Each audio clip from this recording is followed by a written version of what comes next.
മൊയിലാളി മൊയിലാളി മൊയിലാളി programme booking അല്ലല്ല. തോന്നുന്നു. കരുനാക്കോടൊന്നും പറയാടോ. അയ്യോ ഇത് അതല്ല, പിന്നെ ഇതാണ് ഞാൻ പറഞ്ഞ കാറ്. ഏത് കാറ്? സുരേഷ് മേനോൻ സാറിന്റെ കാറ്. വരി, ഇരുന്ന് നിരങ്ങാതെ വരി.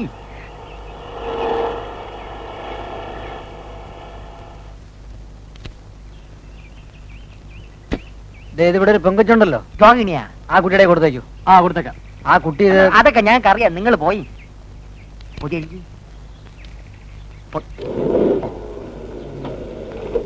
അണ്ണാ, ഈ ചങ്കരൊന്നും ചുമ്മാ പറയില്ലെന്ന് ഇപ്പോഴെങ്കിലും മനസ്സിലായല്ലേ? ആ സുരേഷ് മേനു അവർക്ക് സമ്മാനങ്ങൾ വരെ കൊടുത്തയക്കാൻ തുടങ്ങിയിരിക്കുകയാണ്. Rohini with love. ഇതിനകത്ത് എന്തരെ നോക്കിയാനി? ഇതിനകത്ത് എന്തരെന്ന് നോക്കിയാനി? എന്തരെ ആവട്ടെ. അവളോട് ഓഫീസ് റൂമിലേക്ക് വരാൻ പറയൂ. വരുന്നുണ്ട്.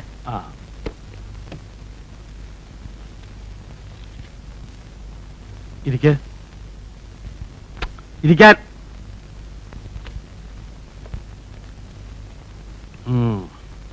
രോഹിണിക്ക് ഒരു സമ്മാനം തരാൻ വേണ്ടിയാണ് ഞാൻ വിളിച്ചത്. എന്തേ?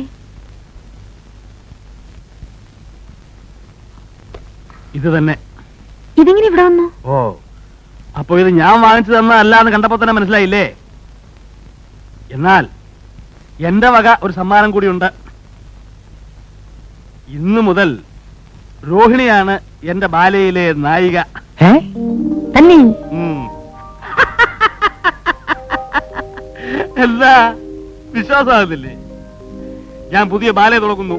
സത്യവാൻ സാവിത്രി. സാവിത്രിയാണ് രോഹിണി. സത്യവാൻ ആരാണെന്ന് പ്രത്യേകിച്ച് പറയേണ്ട കാര്യമില്ലല്ലോ. ഇത് ഒരു ചെറിയ അഡ്വാൻസ് വാങ്ങിച്ചോളൂ. പിന്നെ രോഹിണിക്ക് ഒരുപാട് ബുദ്ധിമുട്ടുകൾ ഉണ്ടെന്നറിയാം. എന്തെങ്കിലും കൂടുതൽ ആവശ്യങ്ങൾ ഉണ്ടെങ്കിൽ പറയാൻ പഠിക്കരുത്. ഇപ്പൊ അങ്ങനെ വലിയ ബുദ്ധിമുട്ടൊന്നുമില്ല. അറിയാം. അഥവാ ഉണ്ടെങ്കിൽ തന്നെ സഹായിക്കാൻ ഒരു വലിയ ശക്തി തന്നെ പുറകിലുണ്ടല്ലോ. എപ്പോഴും പെടപെടാ. കല്യാണം? കല്യാണോ? ഓ അതന്നെ. വിവരക്കേട് തന്റെ കൂടപ്പറപ്പ. കല്യാണമൊക്കെ നമ്മളെ അറിയിക്കേണ്ടത് നടത്തുവോ? അല്ലേ രോഹിണി?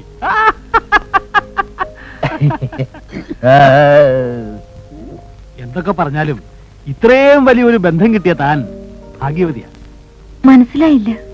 എല്ലാം ഞങ്ങൾക്ക് മനസ്സിലായി. എന്റെ വേല ഇറക്കരുത്. സുരേഷ് മേനോൻ സാറ് അപ്പിയെ കെട്ടാൻ പോണ കാര്യം നാട്ടിൽ മുഴുവൻ പാട്ടാണ്. എന്നിട്ട് എന്തൊരു നീ ഒളിച്ചു കളി? നിങ്ങൾ വെറുതെ ഓരോന്ന് പറഞ്ഞുണ്ടാക്കരുത്. ഞാൻ ഉണ്ടല്ലോ. പെൺകുട്ടികളല്ലേ, ഈ പ്രേമം വിവാഹം തുടങ്ങിയ കാര്യങ്ങളൊക്കെ ആദ്യം ഒന്ന് നാണിച്ചും പ്രതിഷേധിച്ചും ഒക്കെയല്ലേ സമ്മതിക്കൂ. പക്ഷേ എനിക്കൊരു അപേക്ഷയുണ്ട്. കല്യാണമൊക്കെ കഴിഞ്ഞ് വലിയ ആളാവുമ്പോ ഈ എളിയ കലാകാരനെയും ഈ കലാക്ഷേത്രത്തെയും ഒന്നും മറന്നു കളയരുത്. പൊക്കോളൂ. സത്യവാൻ സാവത്തിന് സ്ക്രിപ്റ്റ് കൊടുത്തയക്കാം, പഠിച്ചോളൂ.